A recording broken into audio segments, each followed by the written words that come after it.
11. The day when Koznichev arrived at Pokrovsk was one of Levin's most distressing days.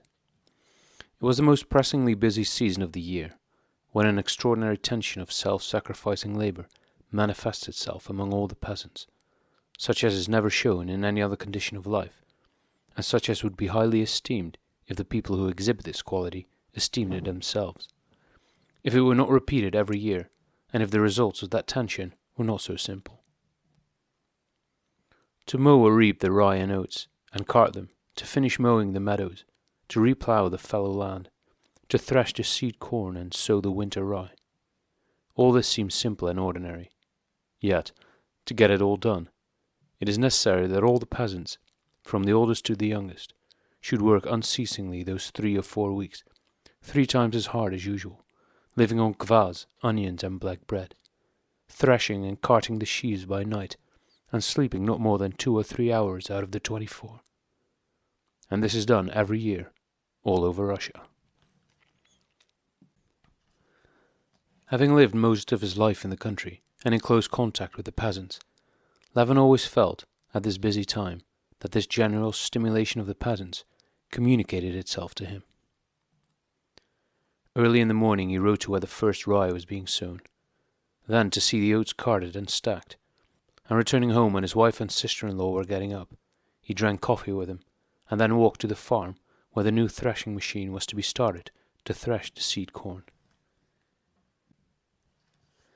All that day, when talking to the steward and the peasants, and at home with his wife, Dolly, her children, and his father-in-law, Levin's thoughts were busy with the one and only subject, outside his farming, that interested him at this time. And in everything he sought its relation to his questions. What am I? Where am I? And why am I here? Standing in the cool shade of the newly thatched barn, with its wattle walls of hazel, which had not yet shed its scented leaves, pressed against the freshly stripped aspens of the roof-tree under the thatch, he looked now through the open doorway into which the dry and bitter chaff dust rushed and whirled, at the grass round the threshing floor lit up by the hot sunshine, and at the fresh straw that had just been brought out of the barn. Now at the bright-headed and white-breasted swallows that flew in, chirping beneath the roof, and, flapping their wings, paused in the light of the doorway, and now the people who bustled about in the dark and dusty barn, and he thought strange thoughts. Why is all this being done? He wondered. Why am I standing here, obliging them to work? Why do they all make such efforts, and try to show me their zeal? Why is my old friend Matrina toiling so? I doctored her after the fire, when she was struck by a gutter, he thought, looking at a thin peasant woman who pushed the grain along with a rake, her dark, sunburned bare feet stepping with effort on the hard, uneven barn floor. She recovered then, but today or tomorrow, or in 10 years' time, they will bury her, and nothing will be left of her, nor of that smart girl with the red skirt, who with such dexterous and delicate movements is beating the chaff from the ears. She too will be buried, and that piebald gelding too, and that one very soon, he reflected, looking at a horse breathing quickly with falling and rising belly and inflated nostrils, as it trod on the slanting wheel that moved under it. They will bury her, and so they will Theodore, who is feeding the machine, his curly beard full of chaff, and his shirt torn on his white shoulder. Yet he loosens the sheaves and gives directions, shouts at the women, and quickly puts right the strap on the flywheel. And moreover, not they only, but I too, shall be buried, and nothing will be left. What is it all for? He thought this, and at the same time looked at his watch to calculate how much they could thresh in an hour. He had to know this in order to set them their day's task accordingly. They've been nearly an hour, and have only just started on the 3rd heap, thought he, approached the man who was feeding the machine, and shouting above its din, told him to put in less at a time. You put in too much at a time, Theodore. Don't you see, it gets jammed, and that's why it does not go well. Feed it in evenly. Theodore, black with the dust that stuck to his perspiring face, shouted something in reply, but still did not do as Levin wished. Levin went up to the roller, motioned Theodore aside, and himself began feeding the machine. Having worked till the peasants' dinner hour, which soon came, he left the barn together with Theodore, and began chatting, standing beside the neat, yellow, freshly reaped stack of seed rye on the threshing floor. Theodore came from the farther village, the one where Levin had formerly let the land to be worked cooperatively. At present, it was let to the innkeeper. Levin got into conversation with Theodore about that land, and asked whether Plato, a well-to-do and worthy peasant of that village, would not rent that land next year. "The rent is too high, Constantine Dmitrich," answered Theodore, picking out the ears of rye from the front of his damp shirt. "But how does Kirillov make it pay?" "Why shouldn't Mityuka, as he contemptuously called the innkeeper, make it pay, Constantine Dmitrich? That fellow will press hard, but he'll get his own. He will have no pity on a Christian. But as if Daddy Plato would ever skin a man. He'll lend, and sometimes he'll let a man off, and so run short himself. It all depends on the sort of man." "But why should he let anyone off?" "Oh, well, you see, people differ. One man lives only for his own needs. Take Mityuka, who only stuffs his own belly. But Plato is an upright old man. He lives for his soul and remembers God." "How does he remember God? How does he live for the soul?" Levin almost cried out. "You know how. Rightly, in a godly way. You know, people differ.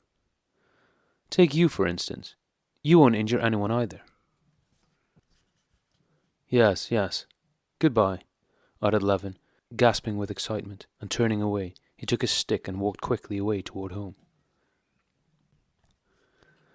At the peasant's words about Plato living for his soul, rightly, in a godly way, dim but important thoughts crowded into his mind, as if breaking loose from some place where they had been locked up, and all rushing toward one goal, rolled in his head, dazzling him with their light.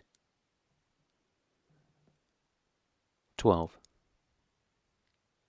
Levin went along the high road with long strides, attending not so much to his thoughts, he could not yet disentangle them, as to a condition of his soul he had never before experienced. The words the peasant had spoken produced in his soul the effect of an electric spark, suddenly transforming and welding into a whole group of disjointed, impotent, separate ideas, which had always interested him. These ideas, though he had been unconscious of them, had been in his mind when he was talking about letting the land. He felt something new in his soul, and probed this something with pleasure, not yet knowing what it was. To live not for one's needs, but for God. For what God? What could be more senseless than what he said? He said we must not live for our needs. That is, we must not live for what we understand and what attracts us, what we wish for, but must live for something incomprehensible, for God, whom nobody can understand or define. Well, and did I not understand those senseless words of Theodore's? And having understood them, did I doubt their justice? Did I find them stupid, vague, or inexact? No, I understand him just as he understands them. Understood completely and more clearly than I understand anything in life. And I have never in my life doubted it, and cannot doubt it. And not I alone, but everyone, the whole world, only understands that completely. Nobody is free from doubt about other things, but nobody ever doubts this one thing. Everybody always agrees with it. And I sought for miracles, regretted not to see a miracle that might convince me. A physical miracle would have tempted me, but here is a miracle, the one possible everlasting miracle, all around me, and I did not notice it. Theodore says that Kirillov, the innkeeper, lives for his belly. That is intelligible and reasonable. We all, as reasoning creatures, cannot live otherwise. And then that same Theodore says that it is wrong to live for one's belly, and that we must live for truth, for God, and at the first hint I understand him. I and millions of men who lived centuries ago, and those who are living now, peasants, the poor in spirit, and sages who have thought and written about it, saying the same thing in their obscure words. We all agree on that one thing, what we should live for, and what is good. I, and all other men, know only one thing firmly, clearly, and certainly, and this knowledge cannot be explained by reason. It is outside reason, has no cause, and can have no consequences. If goodness has a cause, it is no longer goodness. If it has a consequence, a reward, it is also not goodness. Therefore, goodness is beyond the chain of cause and effect. It is exactly this that I know, and that we all know. What greater miracle could there be than that? Can I possibly have found the solution of everything? Have my sufferings really come to an end? Thought Levin, as he strode along the dusty road, oblivious of the heat, of his fatigue, and filled with a sense of relief from long-continued suffering. That feeling was so joyous that it seemed questionable to him. He was breathless with excitement, and, incapable of going further, he turned from the road into the wood and sat down on the uncut grass in the shade of the aspens. Taking the hat from his perspiring head, he lay down, leaning his elbow upon the juicy, broad-bladed forest grass. Yes, I must clear it up and understand it, he thought, gazing intently at the untrodden grass before him, and following the movements of a green insect that was crawling up a stalk of couch grass and was hindered in its ascent by a leaf of goutwort. What have I discovered? He asked himself, turning back the leaf that it should not hinder the insect, and bending another blade for the creature to pass on to. What gladdens me? What have I discovered? I have discovered nothing. I have only perceived what it is that I know. I have understood the power that not only gave me life in the past, but is giving me life now. I have freed myself from deception, and learned to know my master. I used to say that in my body, in this grass, in this insect, there, it did not want to get on that grass, but has spread its wings and flown away. There takes place, according to physical, chemical, and physiological laws, a change of matter. And in all of us, including the aspens and the clouds and nebulae, evolution is proceeding. Evolution from what? Into what? Unending evolution and struggle. As if there could be any direction and struggle in infinity. And I was surprised that, in spite of the greatest effort of thought on that path, the meaning of life, the meaning of my impulses and my aspirations, was not revealed to me. But now I say that I know the meaning of my life. It is to live for God, for the soul. And that meaning, in spite of its clearness, is mystic and wonderful. And such is the meaning of all existence. Ah yes, pride, he said to himself, turning over face downwards and beginning to tie blades of grass into knots, trying not to break them. And not only mental pride, but mental stupidity. And chiefly roguery of mind, precisely roguery. Just mind swindling, he repeated. He briefly reviewed the whole course of his thoughts during the last 2 years, beginning with the clear and obvious thought of death at the sight of his beloved brother hopelessly ill.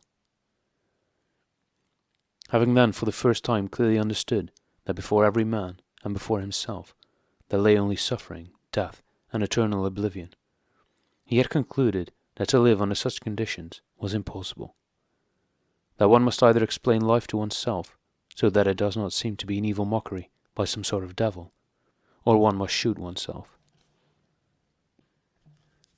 But he had done neither the one nor the other. Yet he continued to live, think, and feel, had even at that very time got married, experienced many joys, and been happy whenever he was not thinking of the meaning of his life. What did that show? It showed that he had lived well, but thought badly. He had lived, without being conscious of it, by those spiritual truths which he had imbibed with his mother's milk. But in thought he had not only not acknowledged those truths, but had studiously evaded them. Now it was clear to him that he was only able to live thanks to the beliefs in which he had been brought up. What should I have been, and how should I have lived my life, if I had not had those beliefs, and had not known that one must live for God, and not for one's own needs? I should have robbed, lied and murdered. Nothing of that which constitutes the chief joys of my life would have existed for me. And although he made the greatest efforts of imagination, he could not picture to himself the bestial creature he would have been had he not known what he was living for. I looked for an answer to my question, but reason could not give me an answer. Reason is incommensurable with the question. Life itself has given me the answer, in my knowledge of what is good and what is bad. And that knowledge I did not acquire in any way. It was given to me as to everybody. Given, because I could not take it from anywhere. Where did I get it from?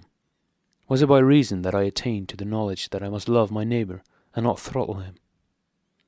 They told me so when I was a child, and I gladly believed it, because they told me what was already in my soul. But who discovered it? Not reason.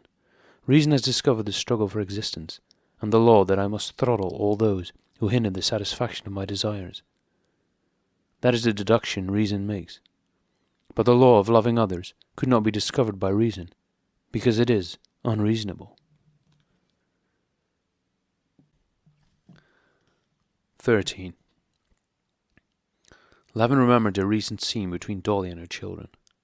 Left by themselves, the children had started cooking raspberries over a candle and pouring jets of milk into their mouths.